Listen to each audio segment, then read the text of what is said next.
The idea of secret books and ancient scrolls with lost or forbidden knowledge appeals to our sense of mystery and curiosity. It's a theme that comes up often in popular media for good reason, particularly when elements of fantasy or religion are involved. It's not just a topic of fiction either.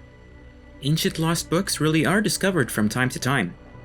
In the real world, the prospect of discovering a lost book is always exciting, not because ancient books contain spells, curses, and other magical properties, but because they can shed light on the activities and beliefs of ancient humans. The 18th century rediscovery of the Book of Enoch, a once lost work quoted by the New Testament as well as numerous church fathers, has made inestimable contributions to our knowledge of ancient Judaism and early Christianity. The same can be said about the Dead Sea Scrolls. In the Bible, the books of Joshua and 2 Samuel tease us about a lost book of Hebrew scripture, the Book of Jasher. There are actually 2 fake books by this title in circulation today. One is a work of medieval Jewish midrash, or rewritten Bible stories, that was translated into English in 1840. The other is a deliberate fraud about a son of Caleb named Jashar that was published in 1750 by a forger named Jacob Iliv. The real Book of Jasher, if it actually existed, was a very different document.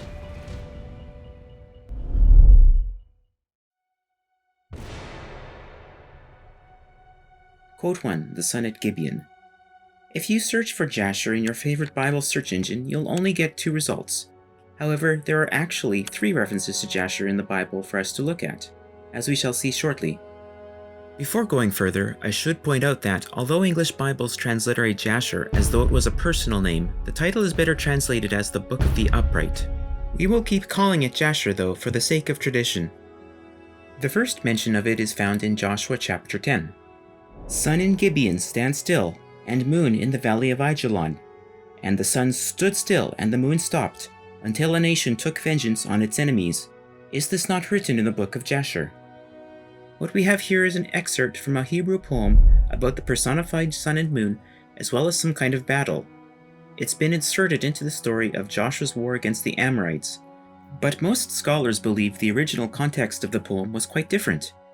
In the story, Joshua performs this miracle to extend the daylight while the Israelites pursue the fleeing Amorites. However, a poem with some identical wording appears in Habakkuk 3, where it describes the sun and moon as participants in a battle fought by Yahweh. On this basis, many scholars think that the excerpt from the Book of Jasher quoted in Joshua 10 is not actually related to the story in its current form, but was included due to its mention of Gibeon and the sun. That is, if the Book of Jasher actually existed.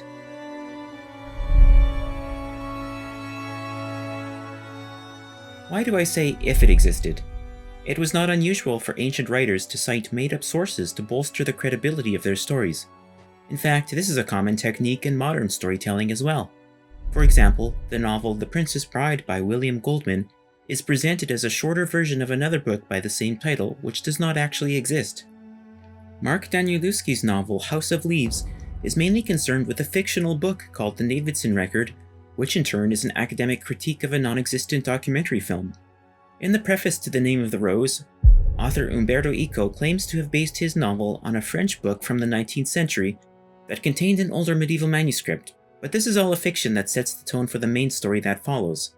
Citing lost books is an effective way of adding mystery and authority to a story. There are 2 specific reasons we might doubt this citation of the Book of Jasher. One is that the so-called Septuagint or Old Greek translation of Joshua lacks any mention of it. The Septuagint was translated before any of our existing Hebrew manuscripts were produced, and it often reflects an earlier form of the text. In other words, the reference to the Book of Jasher might have been added by a later editor. The other reason is based on the observation made by Philippe Weidenbaum, John Day, and others that the Joshua 10 story might actually be inspired by an episode from the Greek epic The Iliad, in which Agamemnon asks Zeus to stop the sun from setting until the palace of King Priam can be destroyed. Weidenbaum further notes that one of the Amorite kings is named Piram, which sounds a lot like Priam. Even if Weidenbaum's suspicions are correct, it is possible that the Book of Jasher still existed. Since the quotation has been removed from its original context, the historical and literary background of Joshua 10 isn't really an issue. From here on, we shall proceed on the assumption that the book was real. The second quote is found in 2 Samuel chapter 1, a lengthy lament poem over the deaths of Saul and Jonathan. The narrator says that this lament is written in the Book of Jasher. One line in particular that will be familiar to everyone is the refrain, "How the mighty have fallen," which is used 3 times. "Your glory, O Israel, lies slain upon your high places. How the mighty have fallen." The text immediately before it is odd. In Hebrew it says, "David said to teach the sons of Judah a bow." It's not clear what this means, and the Greek just omits it. However, in this lament and elsewhere in the David-Jonathan stories, the bow is the weapon most closely associated with Jonathan. As with Joshua 10, the contents of this poem suggest that we are dealing with a collection of battle-related songs and laments. Interestingly, this poem in verse 21 calls out for dew, rain, and the surging of the deeps to be stopped, a divine act of drought in mourning for Saul. In the ancient Canaanite tale of Akhat, discovered at Bronze Age Ugarit, the death of the mighty hero Akhat also brings a drought to the land. This is described using the very same words as the lament for Saul, the cessation of rain, dew, and the surging of the deeps. According to Swedish Bible scholar Ola Vikander, the use of this ancient Canaanite drought motif for a slain hero shows that the deaths of Akhat, Saul, and Jonathan belong to the same mythological category. I would note in passing that at least some biblical authors knew of the legend of Akhat and his father Daniel. Daniel is mentioned by Ezekiel and may have been the inspiration for the name of the Hebrew character Daniel. The Hebrew Bible in its current form contains no other citations of the Book of Jasher. However, the Greek Septuagint contains a third reference that scholars believe was removed from Hebrew manuscripts sometime after the Greek translation was made. It concerns the dedication to the Jerusalem temple quoted by Solomon in 1 Kings 8:12, or 3 Kingdoms 8:53 in Greek. "Sun he placed in the heavens, but Yahweh himself has decided to dwell in a thick cloud. Surely I have built an exalted house for you, a place for you to dwell in forever. Lo, is this not written in the book of the song?" Okay, so the Greek says song, not Jasher. But here's the word for song in Hebrew, and here is Jasher. The great majority of scholars agree that a simple mistake caused the Greek translator to translate the Hebrew word for song instead of Jasher. As with the Hebrew poem, the relationship of this poem to the story in which it is inserted is tenuous. This is indicated by the fact that it appears in different places in the Hebrew Masoretic text and the Septuagint, after verses 11 and 53 respectively. Furthermore, the poem is obscure in meaning. Like Joshua 10, the sun has no article and is referred to in personified terms, not the sun, but sun, Shemesh in Hebrew. We know from passages like Ezekiel 8:16 and 2 Kings 23:11 that solar worship was part of the royal religion in Jerusalem during the monarchic period. According to Bible scholar J. Glenn Taylor, there is enough solar imagery connected with Yahweh in the Bible to make a strong case that Yahweh himself was worshipped as a solar deity in Jerusalem. Moreover, Taylor says, in the particular case of 1 Kings 8:12, some kind of relationship between Yahweh and the sun is virtually assured, for without such relationship there would be no need to compose and preserve a poetic passage in which sun and Yahweh, along with their respective abodes, are juxtaposed. Interestingly, the scribes of the Hebrew Masoretic text have removed the line about the sun from this passage, which is why it doesn't appear in most English Bible translations. The Greek versions probably reflect an older Hebrew version that no longer exists. So 2 of our Book of Jasher references mention and personify the sun. Gibeon was the setting of the Joshua reference, whereas the Jerusalem temple is the setting here. But if we look at the context, this dedication also has connections with Gibeon. Earlier in 1 Kings 3, we are told that the primary high place or religious site in Israel is at Gibeon, and that Solomon has performed thousands of sacrifices there.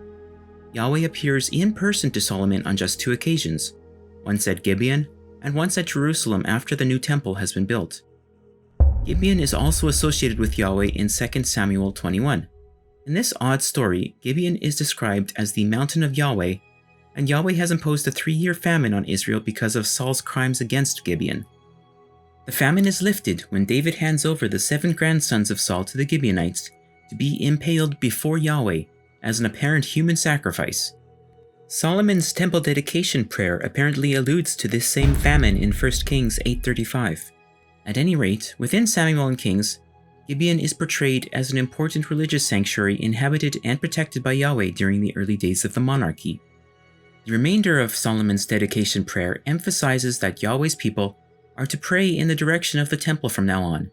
Professor Taylor believes that the intent behind this passage was to shift the religion away from prayer that was directed heavenward and that associated Yahweh with the sun, which is why the opening 2 lines establish a firm distinction between the heaven where the sun dwells and the temple where Yahweh dwells. This Book of Jasher excerpt then describes the relocation of the Yahweh cult to the Jerusalem temple. The exact relationship between Yahweh and the sun and the nature of solar worship at Gibeon and Jerusalem cannot be established with certainty without further archaeological discoveries. The information available is too sparse to make any definitive conclusions, but I think we can say the following. 2 of our Jasher excerpts concern Yahweh and the personified sun. The first excerpt directly concerns Gibeon, an important Judahite holy site during the monarchy. The third excerpt is linked to the transfer of Yahweh worship to the Jerusalem temple from Gibeon, the mountain of Yahweh. 2 excerpts are related to battle, and one of them makes an interesting connection to pre-Israelite mythology. It's always possible that a future discovery could shine more light on Jasher. Just don't let modern forgeries fool you in the meantime.